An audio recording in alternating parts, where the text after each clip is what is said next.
Good evening, Titans, and hopefully you're having a great week and enjoying this beautiful weather.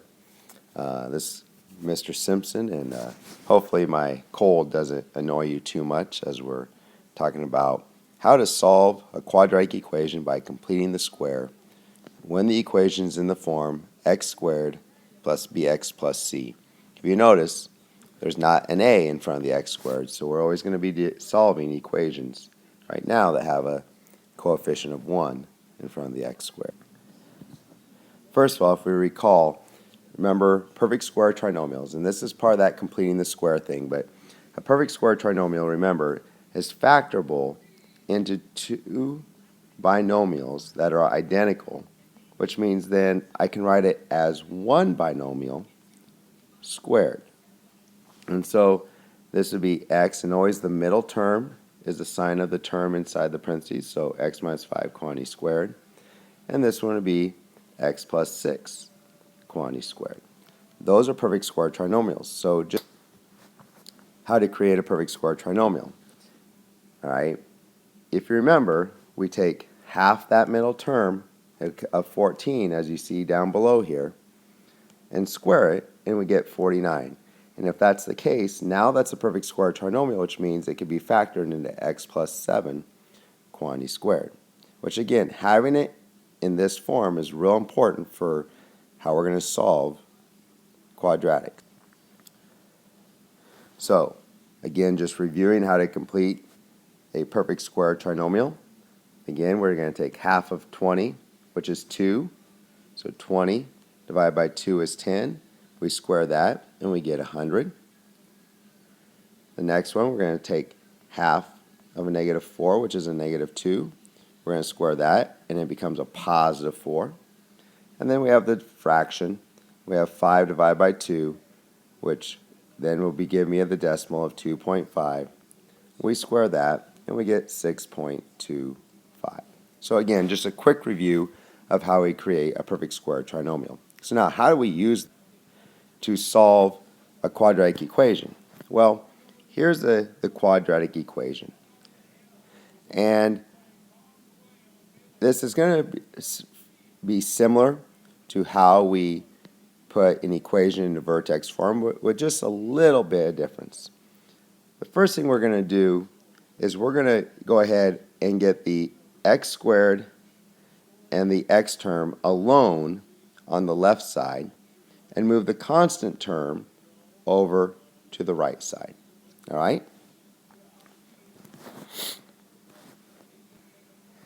Now, we're going to go ahead and complete the square. So, we're going to complete the square on the left side. So, we're going to take half of 8, which is 4, square that, and then we're going to add 16 to the left side. And now, since we have an equation and we can keep it balanced, we're going to add 16 to the other side. Now remember, when we did vertex form, we added 16 and then we subtracted 16 because we wanted the y to be left alone on the one side. But now, since we don't have the y, we're just going to treat it like a normal equation. So since we added 16 here, we're going to add 16 there, so we end up with this. The next step now is we're going to put the left side, which is now a perfect square trinomial, into, and again, since this is plus, these should be pluses here. I think I made a mistake there. Sorry about that. But those should be pluses there. So it would be x plus 4 quantity squared. And we simplify the 20 plus 16 to get 36. All right? And now we're ready to solve by taking square roots. So since we have the binomial squared, I can square root each side. And when I square root the binomial squared, I get just the binomial. And when I square root 36, remember I get plus or minus 6.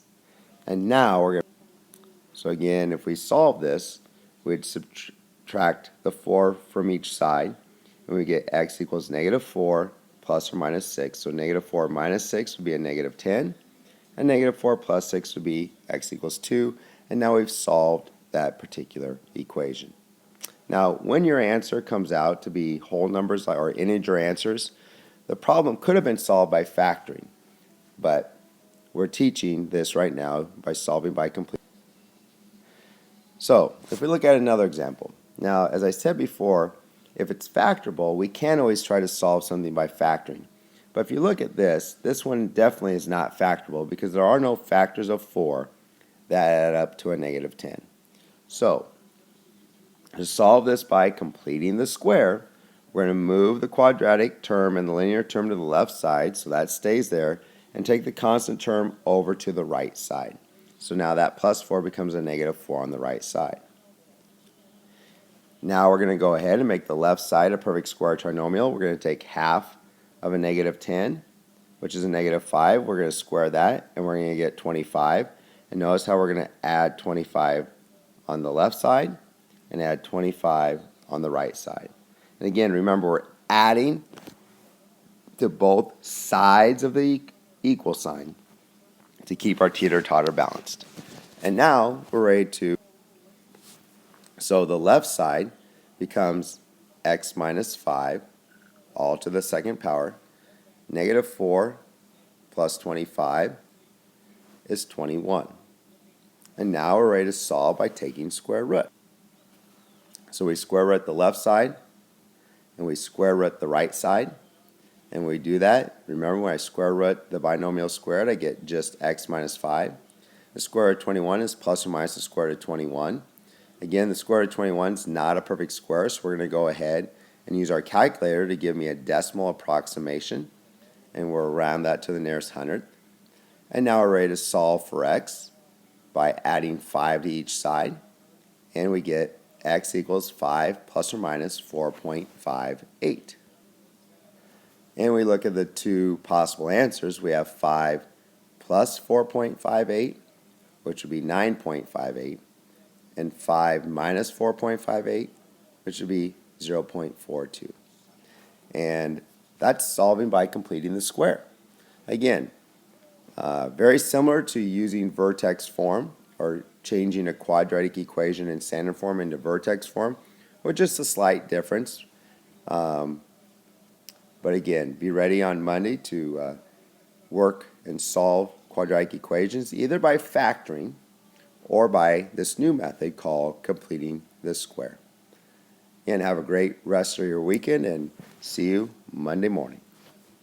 Made with Doodlecast Pro.